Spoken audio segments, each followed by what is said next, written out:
Hello everyone. सो अब हम start करेंगे pressure measurement and fluid statics के previous year question of 1 marks. Start करते हैं। फर्स्ट क्वेश्चन है हमारा, shear stress develops on a fluid element if the fluid, shear stress कब develop होगा फ्लूइड एलिमेंट पे? जब फ्लूइड क्या हो, अगर रेस्ट पे हो, या if the container is subjected to uniform linear acceleration, या इज इनविस्किड, या is viscous and flow is non uniform. तो shear stress कब डेवलप होता है? जब फ्लूइड क्या हो, जब विस्कस हो और flow is non uniform. So D is the correct answer. ज़्यादा डीप में एक्सप्लेनेशन नहीं दूंगा मैं इसका, ज़्यादा इसको डिस्कस नहीं करेंगे, बहुत पहले पूछा गया था, इतना इंपॉर्टेंट है नहीं। ठीक है, तो ये याद कर लेना, या विस्कस हो और जब नॉन यूनिफॉर्म हो तब आपका shear stress डेवलप होता है। ठीक है, नेक्स्ट आपका है, if for a fluid in motion a pressure at a point is same in all direction then the fluid is, अगर आपका फ्लूइड मोशन पे है और आपका प्रेशर ऑल पॉइंट पे इक्वल है तो फ्लूइड क्या होगा? रियल फ्लूइड होगा, न्यूटोनियन फ्लूइड होगा, आइडियल फ्लूइड होगा, नॉन न्यूटन फ्लूइड होगा, नॉन न्यूटोनियन फ्लूइड होगा। तो न्यूटोनियन नॉन न्यूटोनियन, ये तो shear stress के रेस्पेक्टिव में, जब shear stress directly proportional to rate of shear, ये आपका वेलोसिटी ग्रेडियंट के रहता है, तो ये आपका फॉलो होता है तो न्यूटोनियन, अगर फॉलो नहीं करता तो नॉन न्यूटोनियन रहता है। रियल फ्लूइड में क्या रहता है? प्रेशर ऑल पॉइंट पे इक्वल रहता है, लेकिन कब? वो आपका जब फ्लूइड स्टैटिक कंडीशन में होता है, लेकिन यहाँ पर तो मोशन पे है ना, तो ये कौन, जब अगर आपका मोशन पे है और आपका सभी डायरेक्शन में प्रेशर इक्वल है तो ये किस में हो जाएगा? ये आपका बचा कौन सा? Ideal fluid. तो ये आपका आइडियल फ्लूइड आपका करेक्ट आंसर हो जाएगा। आइडियल क्या है? हम चाहते हैं वो आइडियल हो, ऐसा जरूरी ना हमेशा आइडियल रहता है। ठीक है, ओके।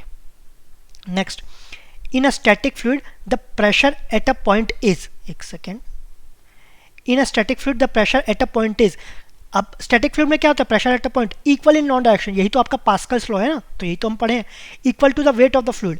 अब ये बोल रहा है प्रेशर है इक्वल टू वेट के, ये तो यही बोल रहा हो गया, मास इक्वल है वेट के, ये अलग यूनिट है, ये अलग यूनिट है, वैसे प्रेशर अलग यूनिट है, वेट अलग यूनिट है, तो ये तो बिल्कुल ही नहीं होगा। इक्वल इन नॉन डायरेक्शन, ये आपका पास्कल्स लॉ है, यही हम पढ़े हैं, तो B is the correct answer.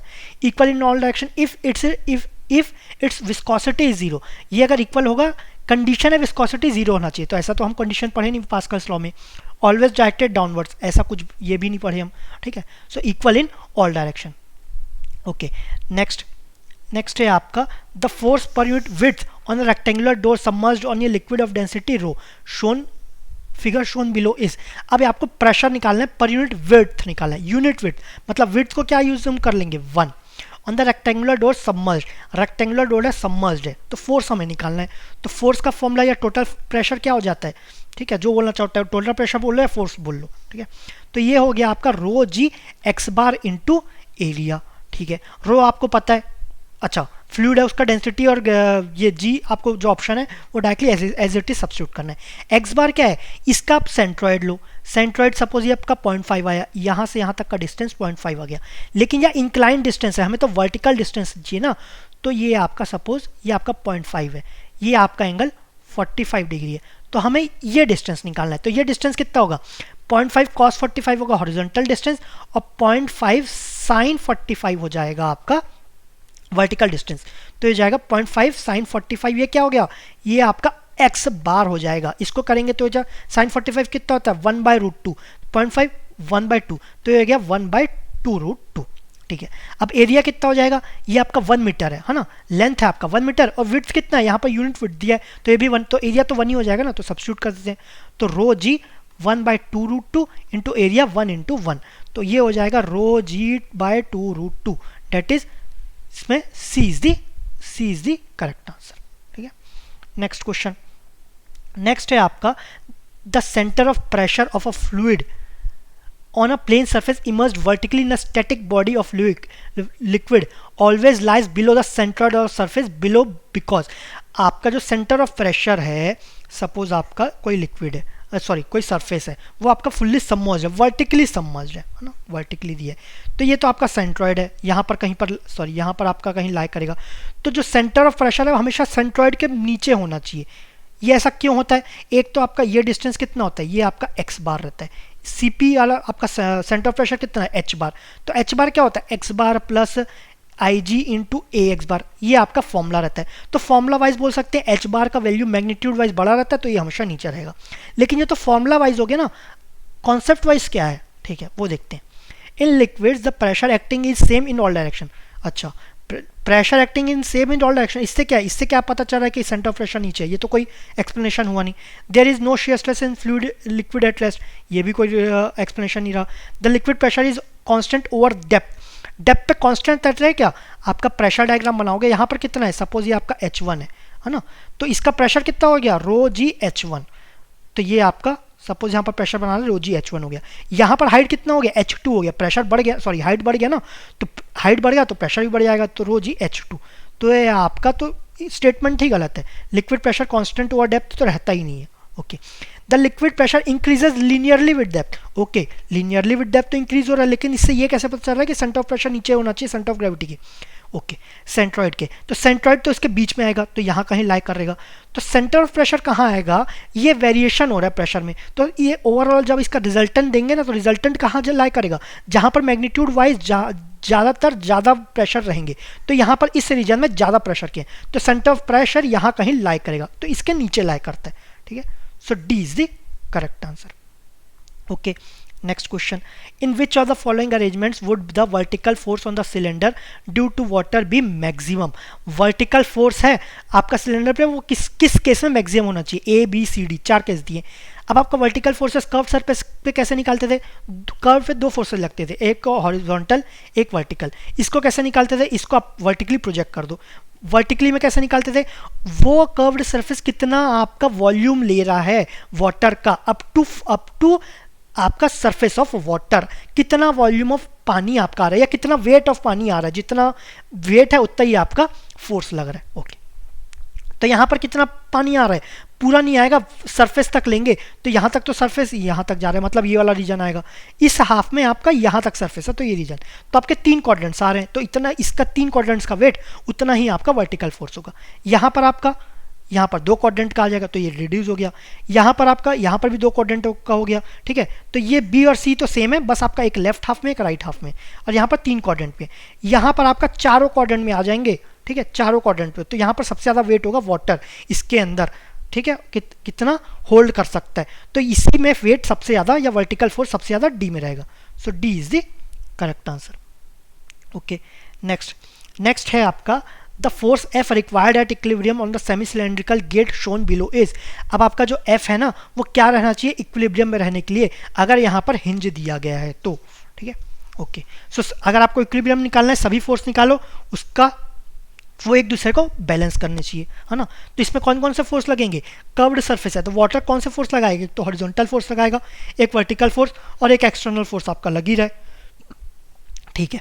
तो हॉरिजॉन्टल फोर्स निकालना है तो क्या करेंगे, कर्व सरफेस में इसको वर्टिकली प्रोजेक्ट कर देंगे, तो यहाँ पर कुछ आएगा, अब ये वर्टिकली प्रोजेक्ट कर दिए, अब इसमें आपका प्रेशर टोटल फोर्स कैसे निकलेगा, टोटल प्रेशर या फोर्स कैसे निकलेगा, इसका फॉर्मूला सिंपल रो जी एक्स बार इंटू ए, ठीक है, ये हुआ।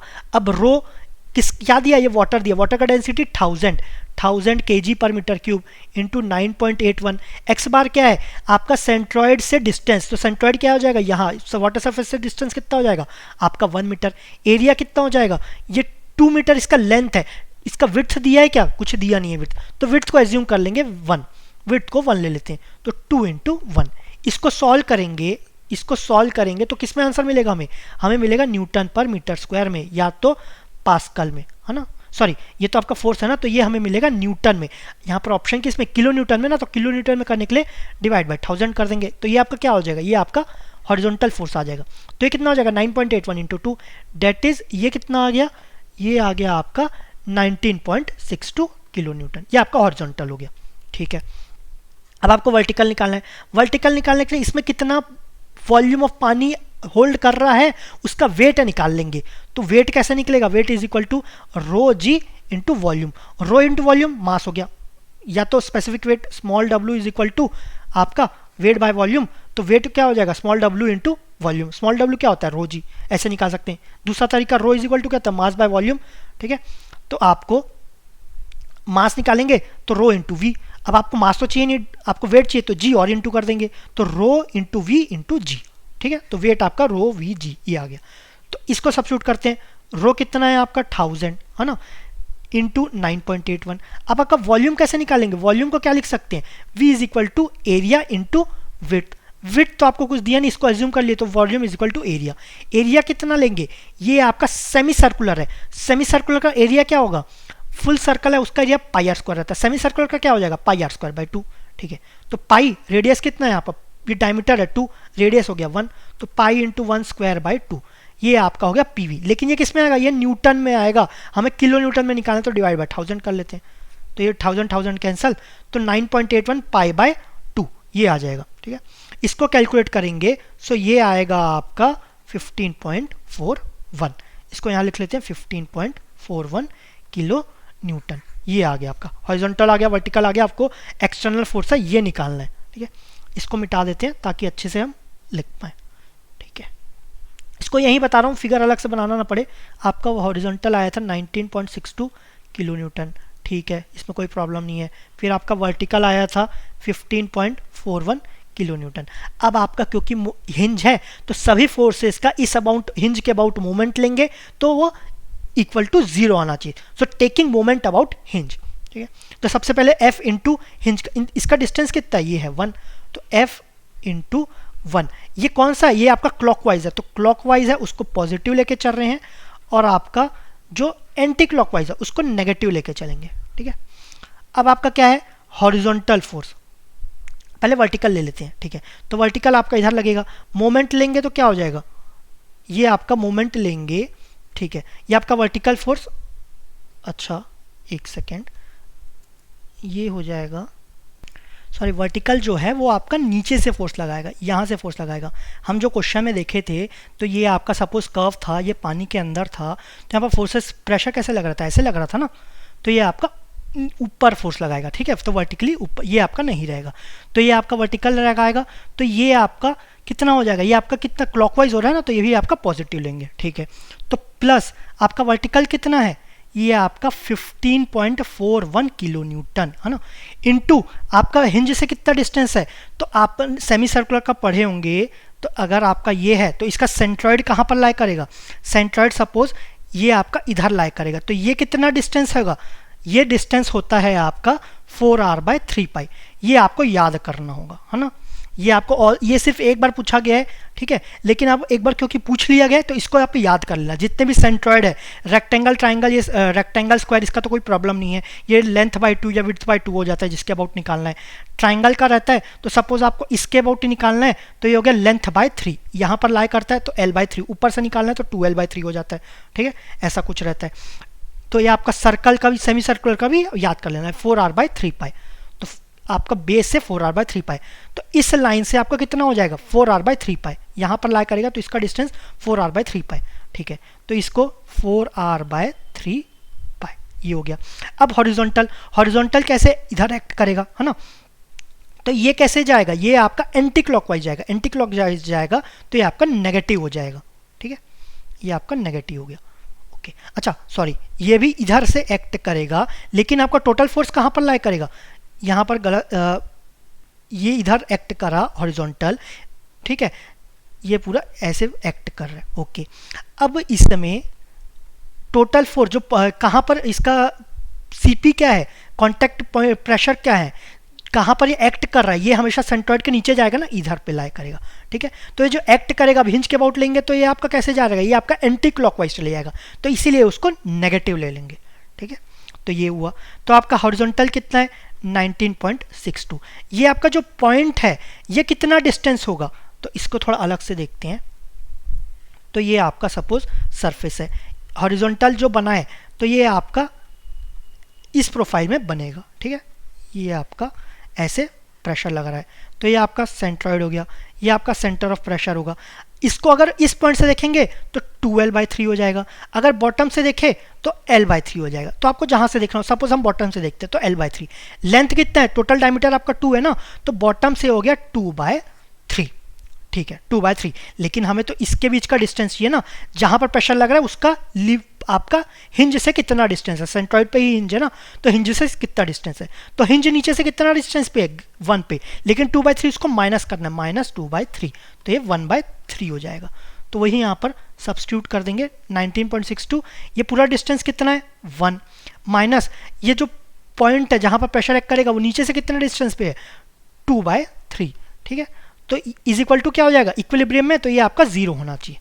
ठीक है, सभी वैल्यू आपको पता है, एफ की वैल्यू निकालना है। तो F is equal to radius कितना है, रेडियस आपका है 1। ठीक है, इसको सब्स्टिट्यूट करोगे ना तो एफ इज इक्वल टू आ जाएगा 0 किलो न्यूटन। ठीक है, तो आंसर क्या हो जाएगा, B is the correct answer. ठीक है, ये अच्छा क्वेश्चन था, इसको आराम से अच्छे से प्रैक्टिस करना। ऐसे टाइप के क्वेश्चन एक तो और देख लेना अगर समझ नहीं आ रहा होगा, समझ गए तो कोई प्रॉब्लम नहीं, आगे बढ़ जाना सीधा। Okay, next question. नेक्स्ट है आपका, in the inclined manometer shown in the figure below the reservoir is large, reservoir बहुत बड़ा है, its surface may be assume to be remain at a fixed elevation, A is connected to a gas pipeline and the deflection noted on the inclined gas tube is 100 mm, deflection कितना है 100 mm, assuming theta is 30 degree and the manometric fluid is oil with specific gravity 0.86, the pressure at ए।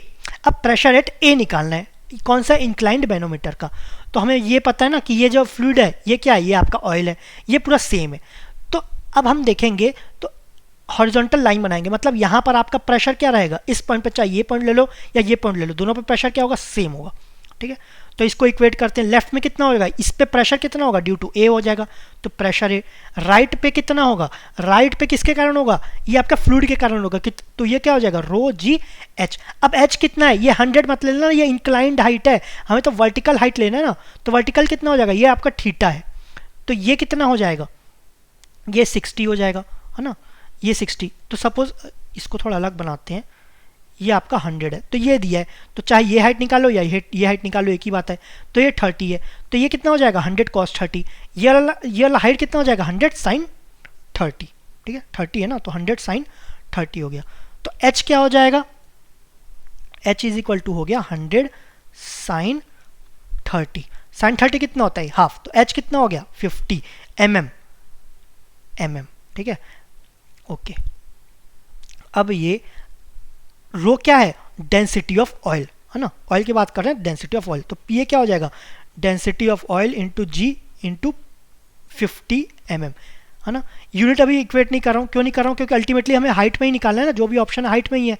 अच्छा, तो P A is equal to rho naught क्या है आपका, specific gravity 0.86, specific gravity क्या होता है, रो ऑफ जो भी फ्लूइड है, rho of oil by rho of water, तो आपको ऐसे दिया है ना, रो ऑफ वाटर तो आपको पता ही है, ये आपका 1 होता है अगर kilo newton per metre cube की बात करें, है ना, तो इसको इक्वेट नहीं करेंगे हम, तो रो नॉट हो गया आपका s, that is 0.86 rho W. अब इसको सब्स्टिट्यूट कर देते हैं, तो 0.86 rho W G into 50।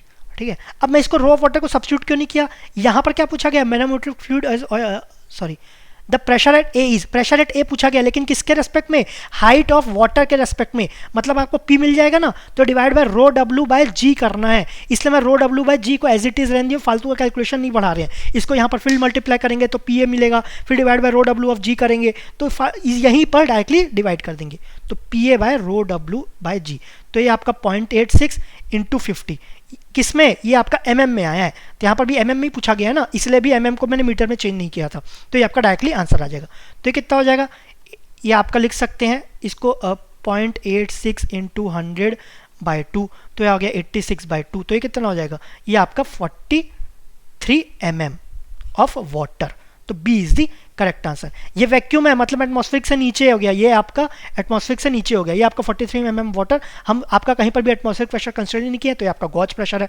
Positive में आया तो डायरेक्टली ये लिख दिए, नेगेटिव में आता तो 43 mm ऑफ वैक्यूम लिखते, so B is the correct answer. Okay, next question. So next दिया है आपका the reading of the differential manometer of the venturimeter placed at 45 degree to the horizontal is 11 centimeter. If the venturimeter is turned to the horizontal position, the manometer reading will be. अब दोनों case में आपका differential manometer है, उसमें venturimeter से आपको height measure कर रहे हैं। अब चाहे वेंचुरीमीटर को चाहे आप 45 डिग्री रख दो, हॉरिजॉन्टल रख दो, वर्टिकल रख दो, हाइट तो सेम ही मेजर करेगा वो, तो हाइट हमेशा 11 सेंटीमीटर रहेगा, चाहे कहीं पर भी रख दो, चाहे वर्टिकल ले लो, हॉरिजॉन्टल ले लो, इंक्लाइन ले लो। सो मैनोमीटर रीडिंग कितना देगा, जितना 45 डिग्री में दे रहा था, 45 में कितना दे रहा था, 11 दे रहा था, तो यहाँ पर भी आपको 11 मिलेगा, तो C is the correct answer. Okay, next question. Next है आपका, if a small concrete cube is submerged deep in still water in such a way that the pressure exerted on all forces of the cube is P, then the maximum shear stress develop inside the cube is. अब ये आपका water surface है ना, यहाँ पर cube को insert किए या सबमर्ज्ड है, तो सभी फेस पे आपका प्रेशर क्या लग रहा है, P सेम लग रहा है। तो आपको maximum shear stress tau max निकालना है। तो हम इस सोम में स्ट्रेंथ ऑफ मटेरियल में और अच्छे से पढ़ेंगे। जो मैक्सिमम शियर स्ट्रेस रहता है ना, वो आपका रहता है सिग्मा 1 माइनस सिग्मा 3/2। सिग्मा 1 क्या है, maximum shear stress, major principal stress, sigma 3 क्या, माइनर प्रिंसिपल स्ट्रेस बाय 2। तो यहाँ तो सभी में सेम लग रहा है ना, तो ये P माइनस P/2, तो कितना होगा, ये आपका 0 हो जाएगा। So A is the correct answer. Next question, a lake has a maximum depth of 60 meter. The mean atmospheric pressure in the lake region is 91 kPa. kPa में दिया, that is kilonewton per meter square. The unit weight of the lake water is 9790 newton per meter cube. The absolute pressure ध्यान रखना, gauge pressure नहीं पूछा गया है, absolute में atmospheric को इंक्लूड करते हैं।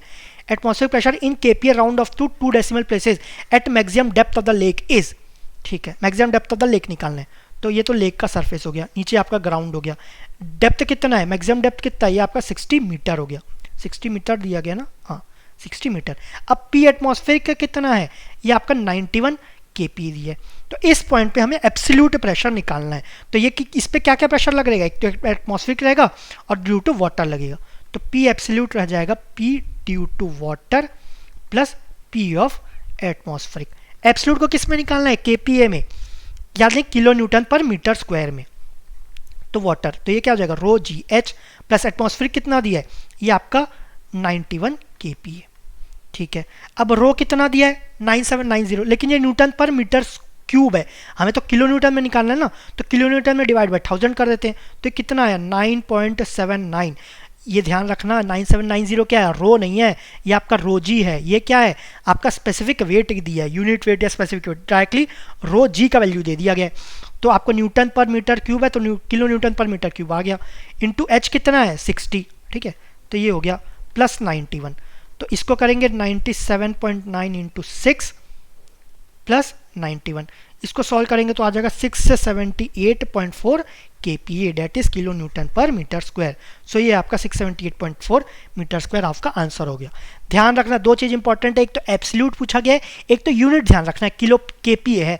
अब यहाँ पर भी kPa, यहाँ पर भी kPa, कोई प्रॉब्लम नहीं है, लेकिन यहाँ पर न्यूटन पर मीटर क्यूब दी है, तो यहाँ पर थोड़ा फोकस करना है, ठीक है। यूनिट का तो ध्यान रखना ही रखना है। एक यूनिट का गलती हुआ ना, पूरा क्वेश्चन गलत हो जाएगा। 2 मार्क्स की जगह जो 2 मार्क्स मिलना चाहिए था, वहाँ पर मिलेगा -2/3, ठीक है। तो कितने का आपको लॉस हो जाएगा, आपको 2 + 2/3 का लॉस हो गया। यहाँ पर अगर अच्छा रैंक लाना है तो 100-200 रैंक खसक सकते हैं, अगर टॉप 100 में जाए तो, ठीक है। ठीक है, यूनिट्स का ध्यान रखना है, बाकी सिली मिस्टेक्स का ध्यान रखना है, ठीक है। सो इसमें इतना ही क्वेश्चन था 1 मार्क्स में। 2 मार्क्स के क्वेश्चन हम नेक्स्ट वीडियो में डिस्कस करेंगे। Thank you very much.